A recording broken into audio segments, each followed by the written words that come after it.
ખેડૂતોને આપણે જોઈએ તો આપણને ખેતરમાં જઈએ તો આપણને અકલ્પનીય દ્રશ્યો તમે જોઈ ના શકો એમ સાહેબ. પાથરા તમે જોવો તો જે 2-3 ફૂટના પાથરા હોય એ પાથરા અત્યારે તમને કહો આમ દેખાય નહીં એવા ખેતર ઉપર થઈ ગયા, માટી અરે ભળી ગયા છે. માનો કે એનો જે માંડવી હોય તો માંડવી હળી ગઈ, એનો જે પાલો હોય ડાઠા હોય તો ડાઠા બધા સડી ગયા.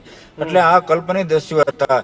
સાથે સાથે મારે બીજી એક વાત કરવી હતી કે અમારા વિસ્તારની અંદર ખાસ કરીને હું આપના માધ્યમથી જણાવું કે 1983 ની અંદર આવા જ પ્રકારનું એક ખૂબ મોટો વરસાદ આવ્યો હતો ને વાવાઝોડું આવ્યું હતું અને એક જળવૃષ્ટિ ખૂબ મોટી થઈ હતી. અને અમારું બાદલપુર ગામ છે ને એ ઓજત નદીના બિલકુલ કિનારા પર આવેલું છે, જેમાં આપણે સાબરમતી છે એ રીતે. તો એ સમયે અમારા આખા ગામની અંદર મોટા પ્રમાણમાં 10 કે 12 ફૂટ જેટલું પાણી આવ્યું ને આખું ગામ એમાં તરબોળ થઈને ખૂબ મોટી નુકસાની આવી હતી. લગભગ એમ કહેવાય ને એ સમયે એક પણ પશુ અમારા ગામની અંદર બેસ્યું નહોતું. બધા ઢોર પણ એ વખતે પાણીમાં તણાઈ ગયા હતા.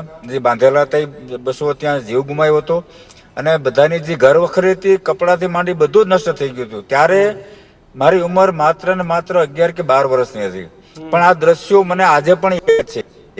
અને ત્યારબાદ પરિસ્થિતિમાંથી બહાર આવ્યા. અમારો પરિવાર, અમારા ગ્રામજનો જે રીતે બહાર, કોઈ મદદ કરી હતી, અમારા સગા સંબંધીઓ મદદ કરી હતી. મદદ આજે પણ મને બિલકુલ નજર સમક્ષ દેખાય છે. ત્યારે મને એમ થયું કે આ મદદ જો આપણે એ સમયે આપણને કરી હતી અને આપણે ખૂબ સારી રીતે એ વખતે એ સમય પસાર કરી ઊભા થઈ ગયા એમ. હા બિલકુલ. દિનેશભાઈ, મેં કાલના વિડીયો જોયા, તમે જાહેરાત કરતા હતા, તમે પોતે ભાવ વિભોર થઈ ગયા હતા એમ.